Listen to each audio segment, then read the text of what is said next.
2025 നക്ഷത്രങ്ങൾ ഒരുക്കി തിരുപ്പിറവിയുടെ മഹാജൂബിലിയെ വരവേൽക്കാൻ ഒരുങ്ങുകയാണ് കുമളി സെന്റ് തോമസ് ദേവാലയം.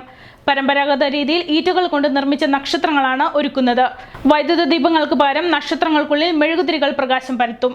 ക്രിസ്തുവർഷം 2025 ലോകം പ്രവേശിക്കുമ്പോൾ 2025 നക്ഷത്രങ്ങൾ ഒരുക്കി ക്രിസ്തുവിന്റെ പിറവി തിരുനാൾ മഹാജൂബിലി ആഘോഷിക്കാൻ ഒരുങ്ങുകയാണ് കുമളി സെന്റ് തോമസ് ദേവാലയം. പാരമ്പര്യത്തെ പുനഃസൃഷ്ടിച്ചുകൊണ്ടാണ് നക്ഷത്രങ്ങളുടെ നിർമ്മാണം. പരമ്പരാഗത ശൈലിയിലാണ് നക്ഷത്രങ്ങളുടെ നിർമ്മാണം നടത്തിവരുന്നത്. കാഞ്ഞിരപ്പള്ളിയിൽ നിന്ന് കൊണ്ടുവന്ന മുള കീറി കൂട്ടി യോജിപ്പിച്ച് അതിനു മുകളിൽ വർണ്ണക്കടലാസ് ഒട്ടിച്ചുകൊണ്ടാണ് നക്ഷത്രങ്ങളുടെ നിർമ്മാണം പൂർത്തിയാക്കിക്കൊണ്ടിരിക്കുന്നത്. ഇടവക സമൂഹം ഒന്നാകെ നക്ഷത്ര നിർമ്മാണത്തിൽ പങ്കെടുത്തതോടെ ഇതുവരെ 1500 എണ്ണത്തിന്റെ നിർമ്മാണം പൂർത്തിയാക്കാനായിട്ടുണ്ട്. ഡിസംബർ 24-ന് 2025 നക്ഷത്രങ്ങളും തെളിയും. 2025 ക്രിസ്മസ് ഈശോയുടെ ജനനത്തിൻ്റെ 2025 വർഷം പൂർത്തീകരിക്കുന്ന ജൂബിലിയാണ്.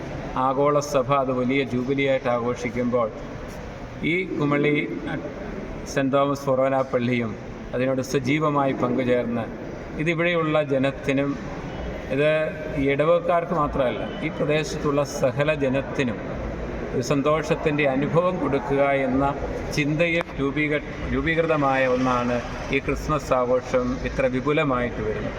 ഏതാണ്ട് 3-4 മാസമായി ഇതിനുള്ള ഒരുക്കങ്ങൾ നടക്കുകയാണ്. ഇതിലെ ഒരു പരിപാടി 24-ാം തീയതി നടത്തുന്ന 2025 ക്രിസ്മസ് നക്ഷത്രങ്ങൾ ഇടവകയിലെ എല്ലാവരും ചേർന്ന് തെളിക്കുന്നു എന്നുള്ളതാണ്. വൈദ്യുത വിളക്കുകൾക്ക് പകരം പരമ്പരാഗത രീതിയിൽ നക്ഷത്രങ്ങൾക്കുള്ളിൽ മെഴുകുതിരികൾ പ്രകാശിക്കും. ഇതോടൊപ്പം ക്രിസ്തുമസ് സന്ദേശം വിളിച്ചറിയിക്കുന്ന മഹാറാലിയും ഇടവക ഒരുക്കിയിട്ടുണ്ട്. 25ഓളം പ്ലോട്ടുകൾ, ലിവിംഗ് പുൽക്കൂടുകൾ, 500ഓളം കലാകാരന്മാർ അണിനിരക്കുന്ന പ്രത്യേക ക്രിസ്തുമസ് ആഘോഷ പരിപാടി എന്നിവയെല്ലാം ക്രിസ്തുമസിന്റെ ഭാഗമായി ഉണ്ടാകും.